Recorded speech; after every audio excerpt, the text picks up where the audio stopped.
کھڑا ہو کر کے نماز پڑھ رہا ہے۔ یہ دونوں صاحبین سمجھ گئے کہ جو اس کڑی دھوپ میں چٹیل میدان میں اگر جو خدا کی بندگی کرتا ہے تو وہی انسان سچا ہوتا ہے، اور اسی کے لیے ہمیں مژدہ دی گئی ہے، اسی کے لیے ہمیں خوشخبری سنائی گئی ہے۔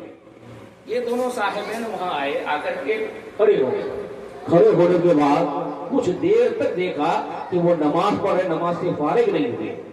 جب نماز سے فارغ ہوئے تو یہ دونوں صاحبین سلام پیش کر، آنے والے دونوں انسان نے سلام پیش کیا تو نمازی کو جواب دے رہے وعلیکم السلام، مجاز پرسی خیریت پرسی ہوئی۔ اس کے بعد اب جو نماز پڑھ رہا تھا نوجوان، وہ نوجوان کہتا ہے کہ اے آنے والے تم لوگ تو آ گئے، تم لوگوں نے تو سلام پیش کر دیا، ذرا یہ بتاؤ میرے محبوب نے جو چیز مجھ کو دیا ہے وہ چیزیں تم کیا بتایا؟ وہ وہاں ہے، یہ لوگ گئے ہیں، کوئی بات چیت کچھ نہیں ہے۔ سلام کے بعد وہ کہہ رہا ہے کہ نوجوان یہ بتاؤ تم نے تو سلام کر دیے، لیکن یہ بتاؤ کہ جو چیز مجھ کو دینے کے لیے دیا گیا ہے وہ چیزیں کہاں ہیں؟ اب یہ لوگ پریشان ہو گئے، یہ دونوں آنے والے پریشان ہو گئے کہ ہم لوگ مدینہ سے آئے، وہاں سے آئے، راستے میں ہم لوگوں بہت لوگوں نے دیکھا لیکن کسی نے نہیں پوچھا کہ کہاں جا رہے ہو، یہاں آئے ان کو کوئی خبر نہیں، کوئی پتا نہیں کہ آنے والا کون ہے، کیا لے کر کے آئے، ڈائریکٹلی یہ سوال کر رہا ہے کہ میرا سامان کہاں ہے۔ اب وہ دونوں شخص پوچھ رہے ہیں، وہ دونوں شخص سے یہ نوجوان پوچھ رہا ہے کہ اے صاحبین تم تو آئے ہو، ذرا یہ بتاؤ کہ تم فلاں جگہ سے آئے ہو، تمہارا نام فلاں ہے، تمہارا نام فلاں ہے، اور تمہارے ساتھ میرے محبوب نے اپنا پرہن مبارک عطا کیا ہے، تم نے اپنے تم نے مجھ کو میرا پرہن، مجھ کو میرے محبوب کا پرہن کیوں نہیں دے رہے ہو؟ چنانچہ ان لوگوں نے کہا کہ بتاؤ تمہیں کیسے خبر ہو گئی کہ تمہیں پرہن دیا گیا ہے، تمہیں کرتا دیا گیا ہے؟ یہ نوجوان کہہ رہا ہے ارے جو پیار کر رہا ہے، جو محبوب سے دل لگایا ہے، تو میں نام کا دل نہیں لگایا ہوں، حقیقت محبت کر رہا ہوں، حقیقت میں ان سے پیار کر رہا ہوں، اور جو حقیقی محبت کرے گا دنیا کے کسی کونے میں کرے گا یقیناً محبوب کی خبر ہوگی۔ اے لوگوں سے، اے میں آنے والوں سے، میں محبت کیا ہے، اس وجہ سے محبت نہیں کیا ہے کہ مجھے دولت مل جائے، مجھے حکومت مل جائے،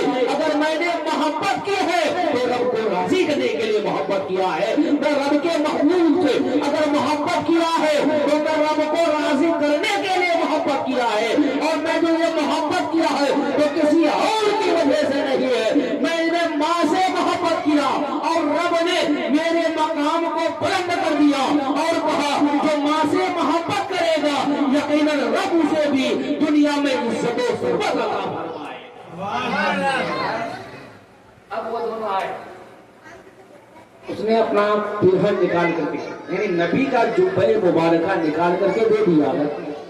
اب یہ نوجوان اس جبے کو لینے کے بعد اپنے آنکھوں کو لگایا، جب آنکھوں سے جبہ لگایا، لگانے کے بعد دونوں سجدہ ریز ہو گئے، آنکھوں سے جبہ لگانے کے بعد سجدہ ریز ہو گئے۔ یہ دونوں صاحبین اب وہ بیٹھے بیٹھے انتظار کر رہے ہیں کہ کب یہ سجدہ سے سر اٹھائیں گے، جب یہ سجدہ سے سر اٹھا لیں گے تب ہم یہاں سے روانہ ہو جائیں گے۔ کچھ لمحے گزر گئے، اس نے سجدے سے سر نہیں اٹھایا ہے، آخر انہوں نے کہا کہ آپ سجدے سے سر اٹھائیے۔ جب اس نے سجدے سے سر اٹھایا تو کہا اے صاحبین تو نے جلدی کر دیا، اگر تو جلدی نہ کیا ہوتا تو جب تک میں نبی کے ایک ایک گنہگار کو جہنم سے نہ نکلواتا تب تک میں اپنے سر کو سجدے سے نہیں، جب تک نبی کے ایک ایک گنہگار کو جہنم سے آزادی کا پروانہ نہیں دیا ہوتا تب تک میں اپنے سر کو سجدے سے نہیں اٹھاتا۔ وہ کون ہے؟ وہی نوجوان کو پوری دنیا اویس قرنی کے نام سے جانتی ہے۔ اویس قرنی کو رب نے اتنا بڑا مقام کیوں عطا کیا ہے؟ مقام صرف اس وجہ سے عطا کیا ہے کہ آپ نے زندگی بھر اگر تیمہ داری کی ہے تو کسی غیر کے نہیں کی ہے، اپنی باقی کیا ہے۔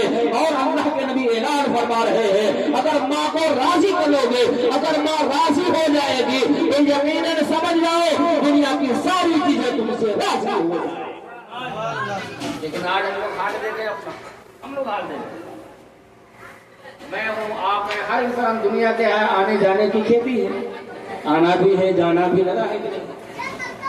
جانے کے بعد اب کچھ نہیں ہے، کچھ ہے کچھ نہیں کر سکتے. بس ہمارے بعد والے اگر کریں تو، مثال کے طور پر باپ کا انتقال ہو جائے تو بیٹے کے حق بنتا ہے کہ بیٹا کرے. اس بیٹے کا جب گزر ہو جائے تو ان کے بیٹے پہ حق بنتا ہے کہ وہ کرے. یہ اولادیں کب ہوگی؟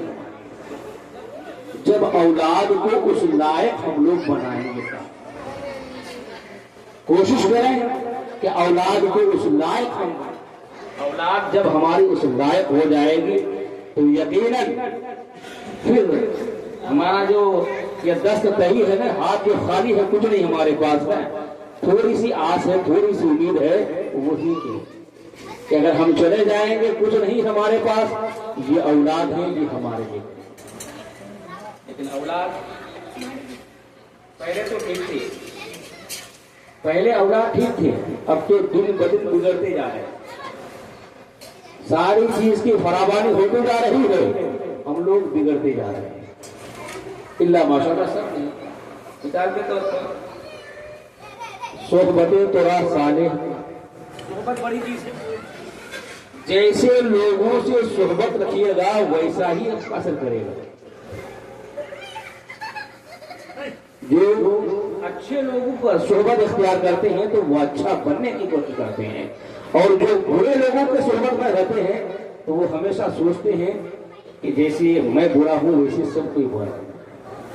بچوں کو ابتدائی سے آپ ایسے ماحول سے بچائیں، بچوں کو بری جگہوں سے بچائیں. آپ گھر میں ماحول پیدا کریں. اگر گھر میں ماحول ہمارے صحیح ہو جائیں گے یقیناً نہ بھی ہم کچھ کریں گے. ایمان اگر ہمارا پختہ ہوگا، ایمان اگر کامل ہوگا تو ضرور رب تبارک و تعالیٰ اسی ایمان کے ذریعے سے رب کا فضل ہو جائے تو ہماری زندگی کے سارے لمحات کو رب تبارک و تعالیٰ کے لیے بدل سکتا ہے. شرط کیا ہے؟ ایمان اگر ہمارا صحیح ہے، اس چیز کو ہم بچانے کی کوشش کریں.